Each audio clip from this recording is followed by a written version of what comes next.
Hey, so even though I just walked about 4 kilometers, just to go to a place that didn't really have a waterfall, by the way, if you're in Indonesia, you probably want to look at Air Terjun as opposed to Kurug.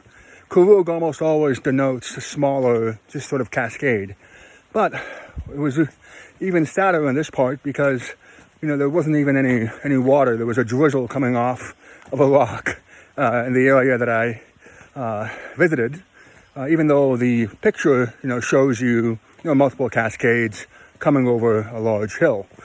And I'm still not upset about it. I'm not sad about it because one of the things that you encounter in developing countries is risk.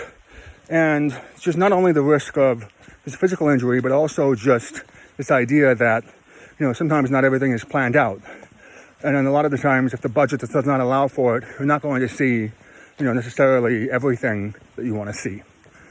But furthermore, maybe it's a nice time to explain also why travel is so interesting, because I think that, you have different kinds of energy, right? You've got physical energy, you've got emotional energy, but I think that the brain has its own energy.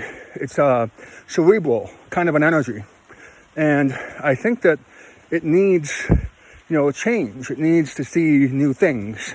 And what's happened in most countries that are developed is that desire for cerebral novelty gets channeled into materialism. Like I need a new car, or I need, a new flavor of a cereal, or soda, and so on and so forth. And what you notice when you travel is this kind of cerebral energy just comes out of nowhere. Before I traveled to Indonesia, I walked about only 2 miles, and I was sore. I'm a bit out of shape compared to the days I was doing hikes on a regular basis. But despite the fact that I was sore, after doing this 4-kilometer hike the very next day, I feel perfectly fine. I have more energy than I did before, and I don't feel sore anymore. So there are some people who believe, mind over matter, and so on and so forth. But I think that it's an important thing to recognize when you need different things, right?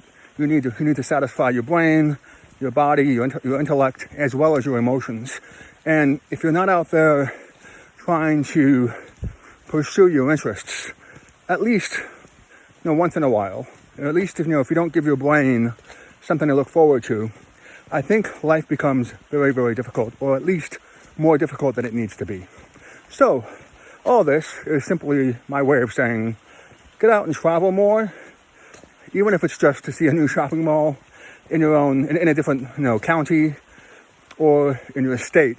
I think that fundamentally, one of the reasons why we enjoy college or universities so much is simply because we're suddenly thrust into a pool of novelty almost every day for 4 years.